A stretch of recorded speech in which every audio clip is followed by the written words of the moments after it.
मेरे प्यारे देशवासियों, नमस्कार। कोरोना के खिलाफ देश आज फिर एक बहुत बड़ी लड़ाई लड़ रहा है।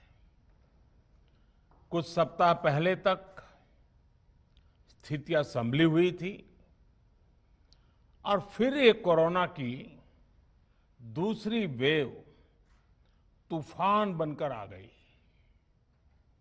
जो पीड़ा आपने सही है, जो पीड़ा आप सह रहे हैं, उसका मुझे पूरा एहसास है। जिन लोगों ने बीते दिनों में अपनों को खोया है, मैं सभी देशवासियों की तरफ से उनके प्रति संवेदनाएं व्यक्त करता हूं। परिवार के एक सदस्य के रूप में मैं आपके दुख में शामिल हूं। चुनौती बड़ी है, लेकिन हमें मिलकर अपने संकल्प, अपने हौसले और तैयारी के साथ इसको पार करना है। साथियों, अपनी बात को विस्तार देने से पहले मैं देश के सभी डॉक्टरों, मेडिकल स्टाफ, पैरामेडिकल स्टाफ, हमारे सभी सफाई कर्मचारी भाई बहन, हमारे एम्बुलेंस के ड्राइवर्स, हमारे सुरक्षा बल, पुलिसकर्मी, सभी की सराहना करूंगा। आपने कोरोना की पहली वेव में भी अपना जीवन दांव पर लगाकर लोगों को बचाया था। आज आप फिर इस संकट में अपने परिवार, अपने सुख, अपनी चिंता छोड़कर दूसरों का जीवन बचाने में दिन रात जुटे हुए हैं।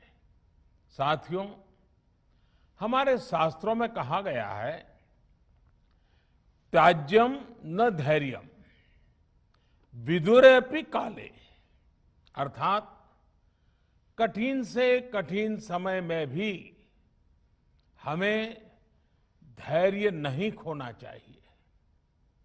किसी भी परिस्थिति से निपटने के लिए हम सही निर्णय लें, सही दिशा में प्रयास करें, तभी हम विजय हासिल कर सकते हैं।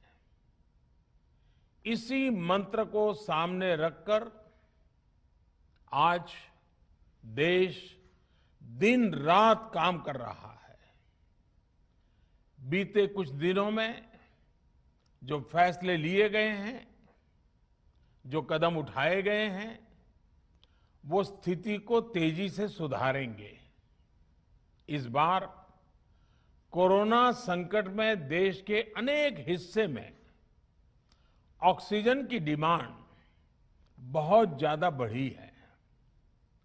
इस विषय पर तेजी से और पूरी संवेदनशीलता के साथ काम किया जा रहा है। केंद्र सरकार, राज्य सरकारें, प्राइवेट सेक्टर, सभी की पूरी कोशिश है कि हर जरूरतमंद को ऑक्सीजन मिले। ऑक्सीजन प्रोडक्शन और सप्लाई को बढ़ाने के लिए भी कई स्तरों पर उपाय किए जा रहे हैं। राज्यों में नए ऑक्सीजन प्लांट्स हो, 1 लाख नए सिलेंडर पहुंचाने हो, औद्योगिक इकाइयों में इस्तेमाल हो रही ऑक्सीजन का मेडिकल इस्तेमाल हो, ऑक्सीजन रेल हो, हर प्रयास किया जा रहा है। साथियों, इस बार जैसे ही कोरोना के केस बढ़े, देश के फार्मा सेक्टर ने दवाइयों का उत्पादन और बढ़ा दिया है। आज जनवरी फरवरी की तुलना में देश में कई गुना ज्यादा दवाइयों का प्रोडक्शन हो रहा है। इसे अभी और तेज किया जा रहा है। कल भी मेरी देश की फार्मा इंडस्ट्री के बड़े जो प्रमुख लोग हैं, उसके जो एक्सपर्ट लोग हैं, उनसे बहुत लंबी चर्चा हुई है। प्रोडक्शन बढ़ाने के लिए हर तरीके से दवाई कंपनियां की मदद ली जा रही है। हम सौभाग्यशाली हैं कि हमारे देश के पास इतना बड़ा मजबूत फार्मा सेक्टर है जो बहुत अच्छी और तेजी से दवाइयां बनाता है। इसके साथ ही अस्पतालों में बेड की संख्या को बढ़ाने का भी काम तेजी से चल रहा है। कुछ शहरों में ज्यादा डिमांड को देखते हुए विशेष और विशाल कोविड हॉस्पिटल बनाए जा रहे हैं।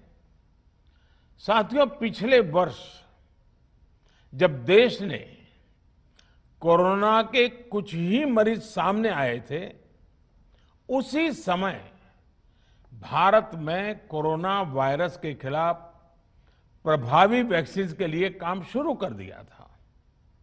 हमारे वैज्ञानिकों ने दिन रात एक करके बहुत कम समय में देशवासियों के लिए वैक्सीन विकसित की है। आज दुनिया की सबसे सस्ती वैक्सीन भारत में है। भारत की कोल्ड चेन व्यवस्था के अनुकूल वैक्सीन हमारे पास है।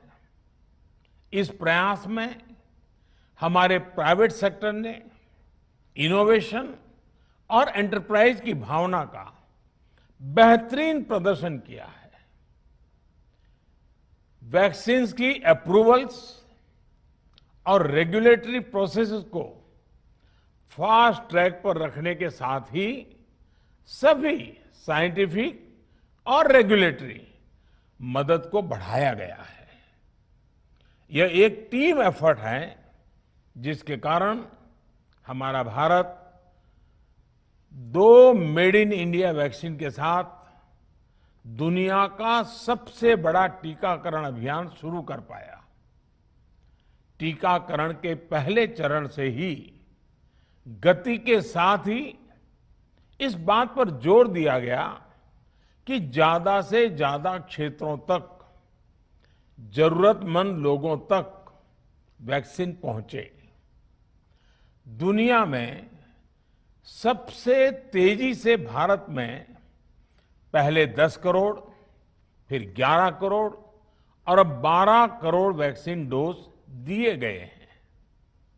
आज कोरोना से इस लड़ाई में हमें हौसला मिलता है कि हमारे health care workers, frontline corona warriors और सीनियर सिटीजन्स के एक बड़े हिस्से को वैक्सीन का लाभ मिल चुका है।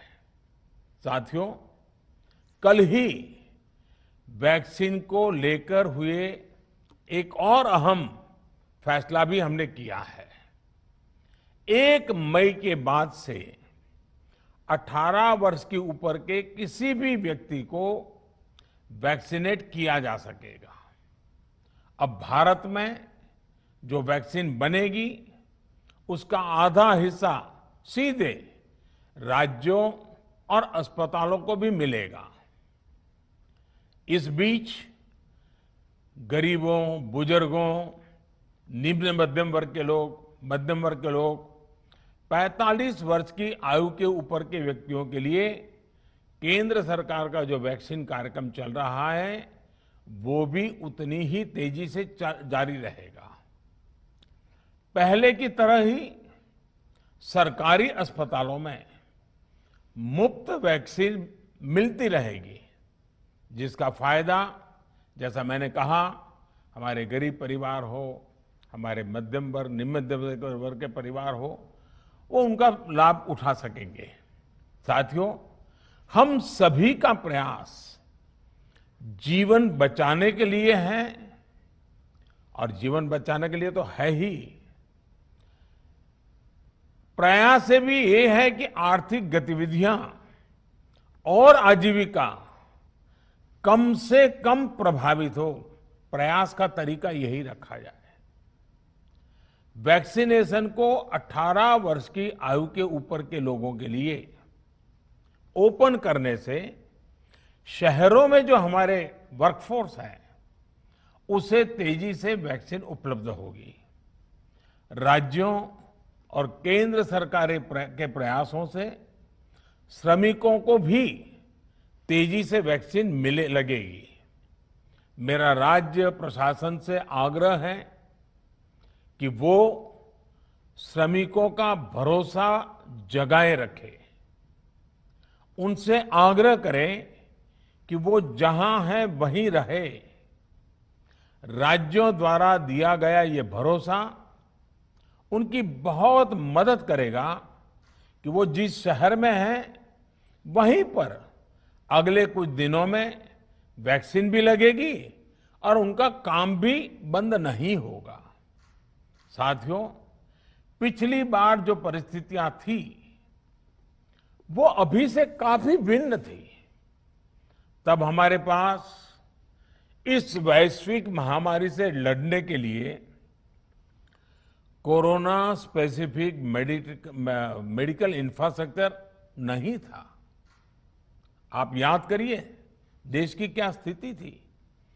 कोरोना टेस्टिंग के लिए पर्याप्त लैब नहीं, पीपीई का कोई प्रोडक्शन नहीं, हमारे पास इस बीमारी के ट्रीटमेंट के लिए कोई खास जानकारी भी नहीं।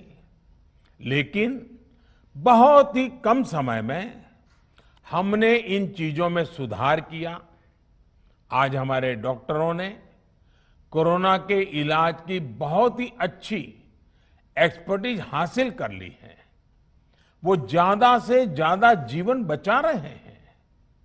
आज हमारे पास बड़ी मात्रा में पीपीई किट्स हैं, लैब्स का बड़ा नेटवर्क है और हम लोग टेस्टिंग की सुविधा को निरंतर बढ़ा रहे हैं।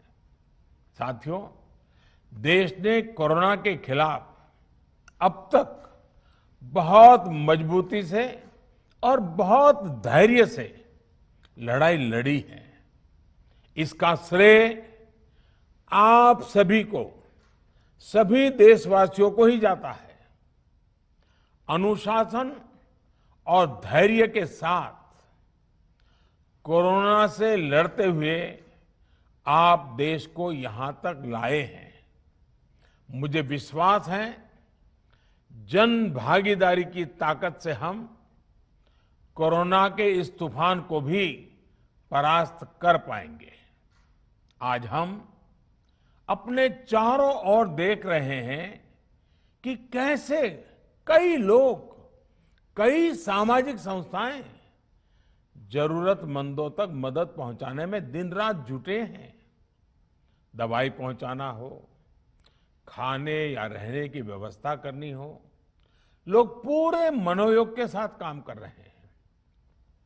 मैं इन सभी के सेवा भाव को आदरपूर्वक नमन करता हूं और देशवासियों से अपील करता हूं कि अधिक से अधिक मात्रा में इस संकट की घड़ी में देशवासी आगे आएं और जरूरतमंदों तक मदद पहुंचाएं।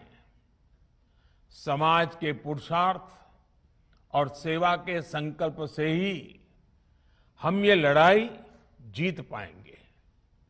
मेरा युवा साथियों से अनुरोध है कि वो अपनी सोसाइटी में, मोहल्ले में, अपार्टमेंट्स में छोटी छोटी कमेटियां बनाकर कोविड अनुशासन पालन करवाने में मदद करें।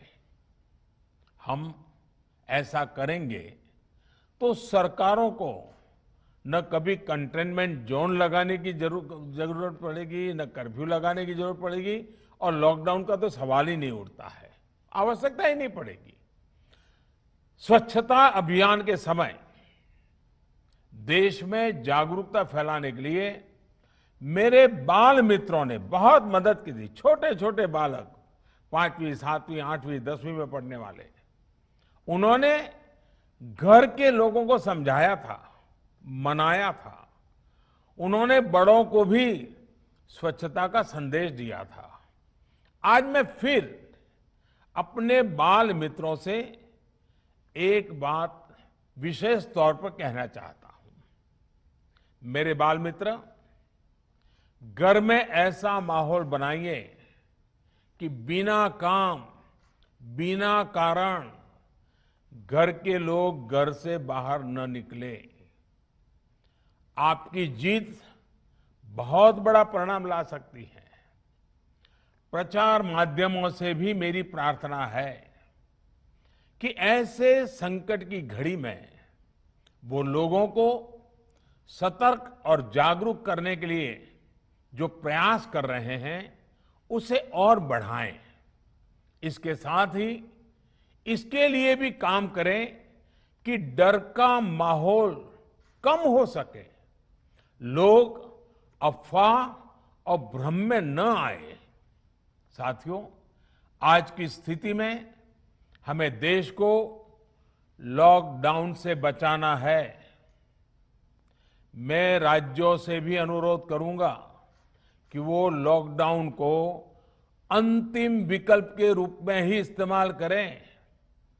लॉकडाउन से बचने की भरपूर कोशिश करनी है और माइक्रो कंटेनमेंट जोन पर ही ध्यान केंद्रित करना है। हम अपनी अर्थव्यवस्था की सेहत भी सुधारेंगे और देशवासियों की सेहत का भी ध्यान रखेंगे। साथियों, आज नवरात्रि का आखिरी दिन है।